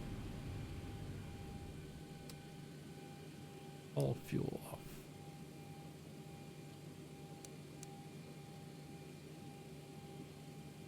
Does that trigger the... Let me see. Never quite sure in Zebo what triggers the, this bad boy. Jetway.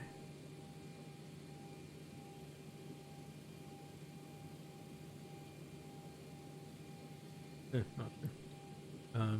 Although I know I can just do, like, start service cruise maybe. Or start flight leg.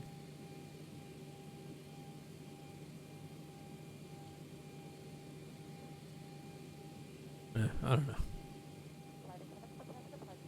I hear them. Is it when I open my door?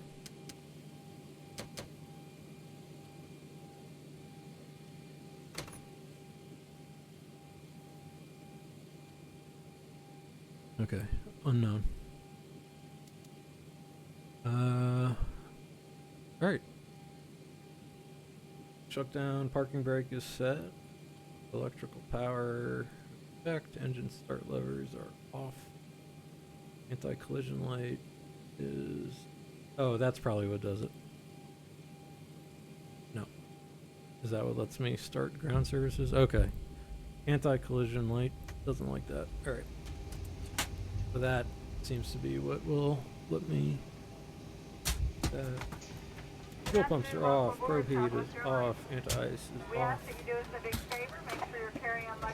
Electric hydraulics off, isolation valve is open. APU bleed. The overwing window exit designated an emergency exit row. If you're seated in this row, please refer to the safety information card in your seat back pocket. If you have a condition that would prevent you from performing the functions listed on the card, let us know. I'm gonna have to ask about that. I never go through my shut down.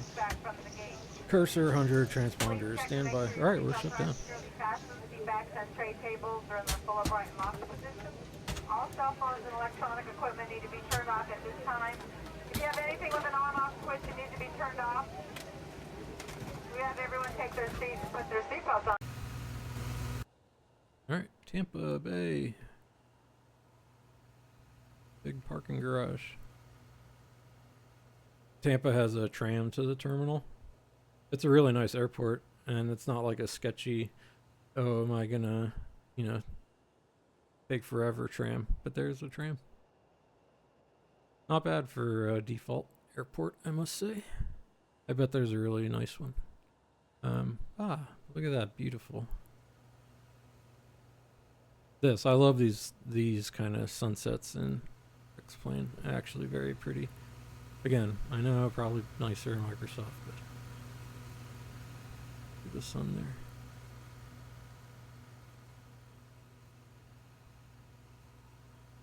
Okay, enough horsing around. Let's do a quick replay.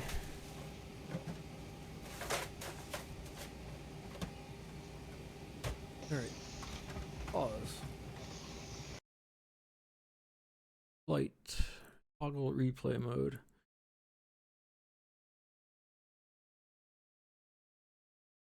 Okay, so I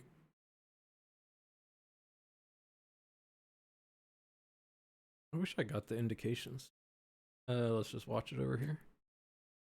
Back it up. So it was about like 1,700 feet.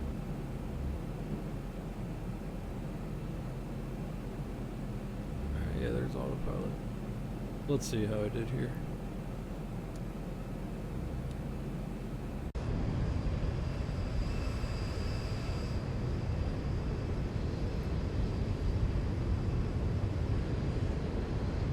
That was that wind. Oh, we don't have it indicated, but I was getting like 17 knots, and I think actually I should have. If I'm following this fine, I need to just stick.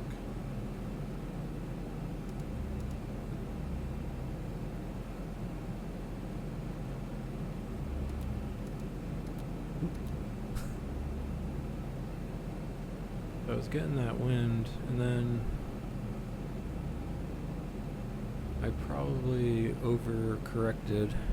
Let's see.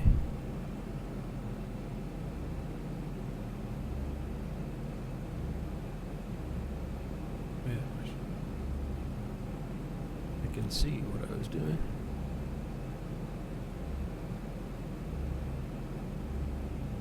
Yeah, so I think, did the wind die off here? I must have ended up just sort of shooting off the center line. 1,000.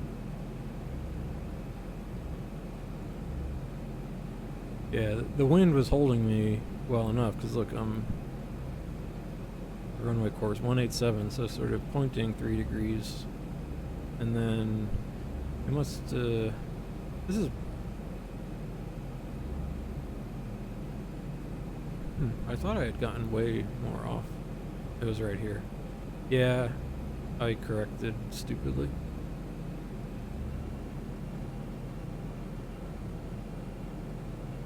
A little bit off the glide slope there, but 500.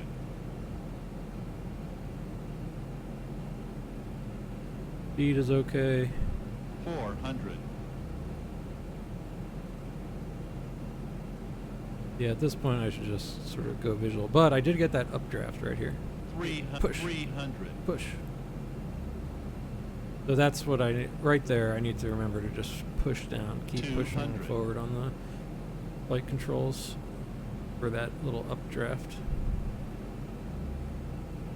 100. And then I kind of whacked out where I lost my, I floated it. Ooh. Okay. I'll get a ticket for that one.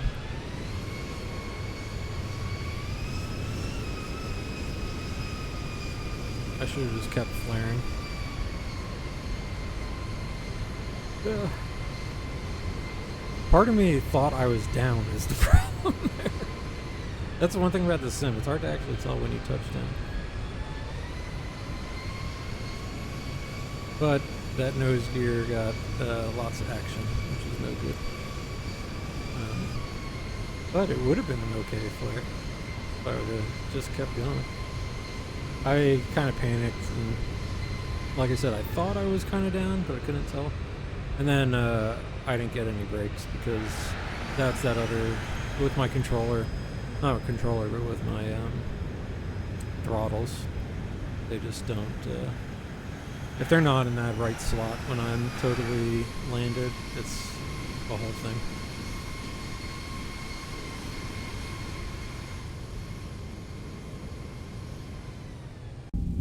But I'll take that.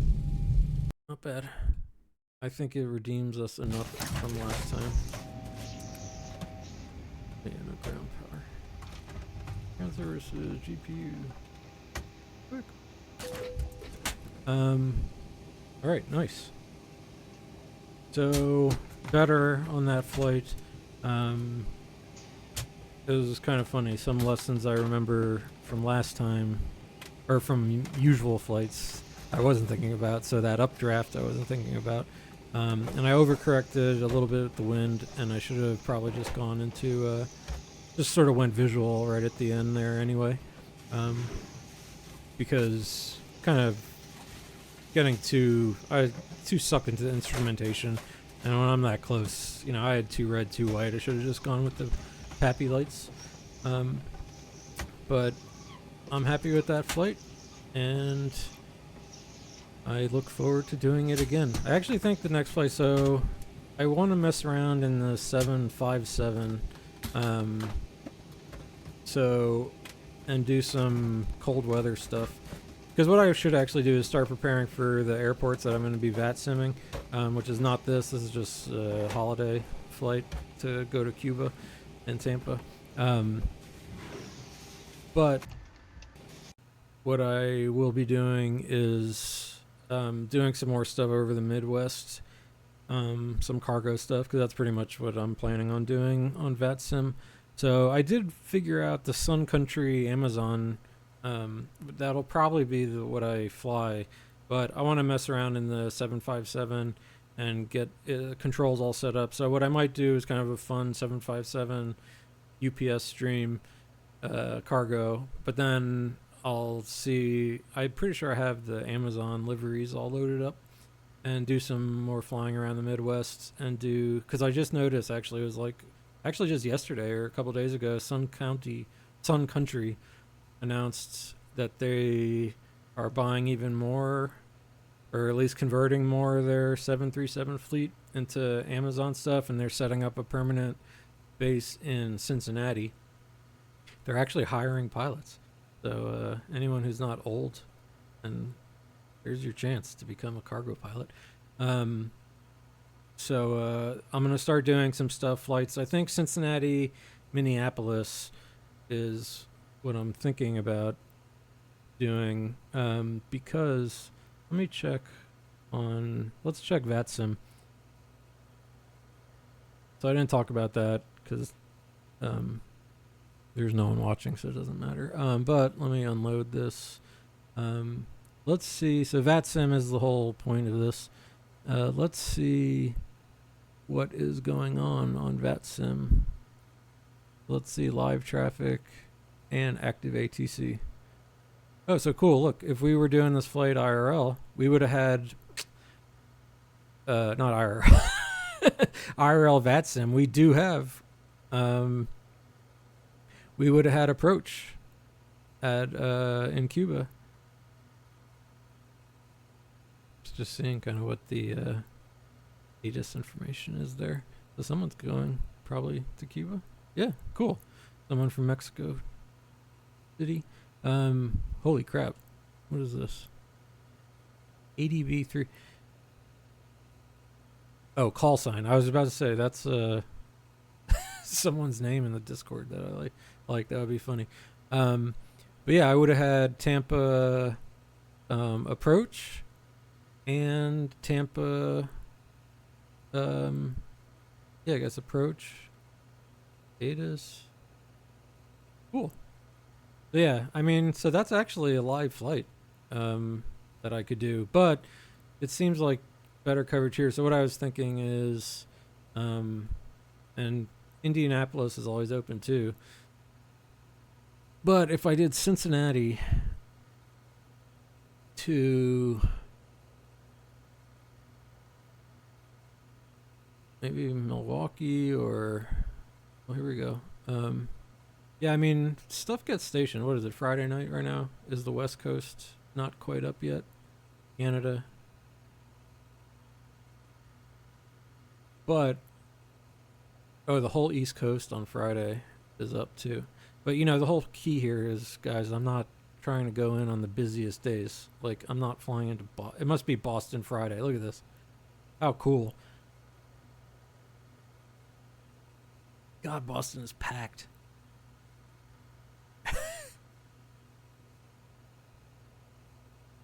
Here's someone coming to take off. Yeah, so this is, what's he in? I don't know what that is. A Havilland. The Havilland. The Dash 8. Which I have an X-plane. Yeah, cool. Look at everyone lining up. Departing. Everyone queued up. What's happening here? Oh, someone took off. Where's this going?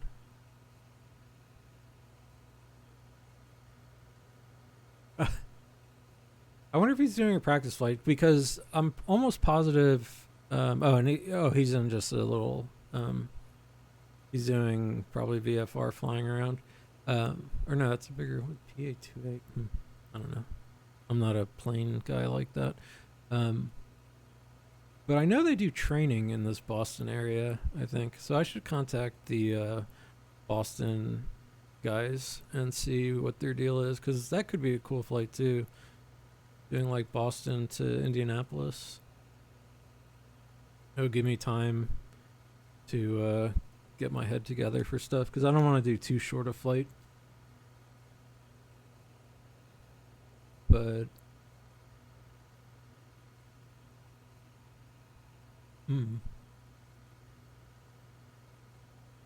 they've got everything. Cool. Anyway, VATSIM soon, so I should start doing some of the those routes, so I have it a little more. But in the meantime, thanks for joining today, all of everyone and no one.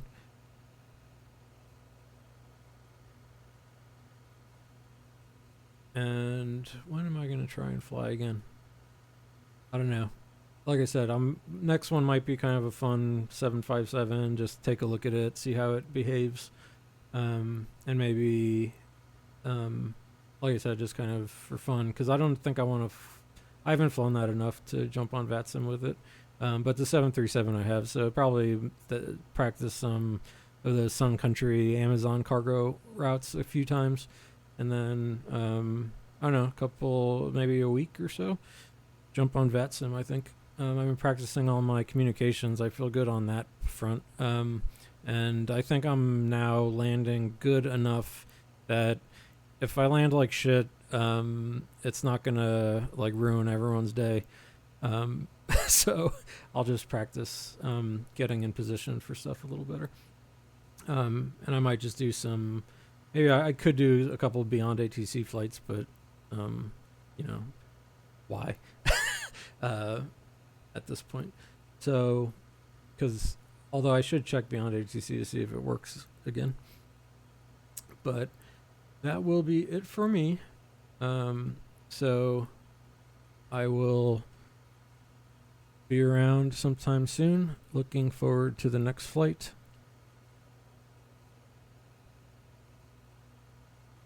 And as usual, enjoy some King Gizzard and the Lizard Wizard. Thank you very much for everyone and no one who watched, and I will see you later. Cut out for this world. Sometimes I just feel like just a scumbag to everyone. You're not a scumbag, Amby. Yeah, do my own thing. You're not a scumbag, man. I do like eating the scraps. He likes chicken. I do like chicken.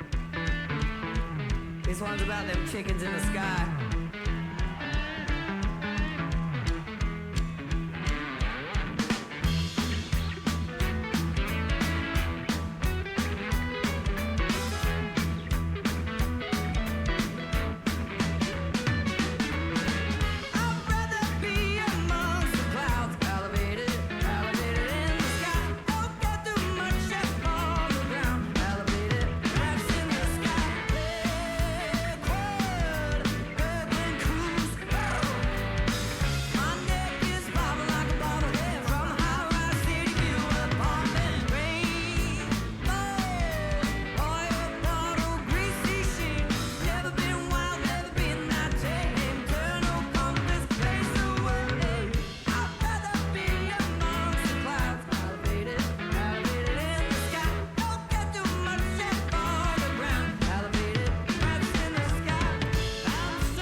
Bread crusts are my banquet, puddles are my wine.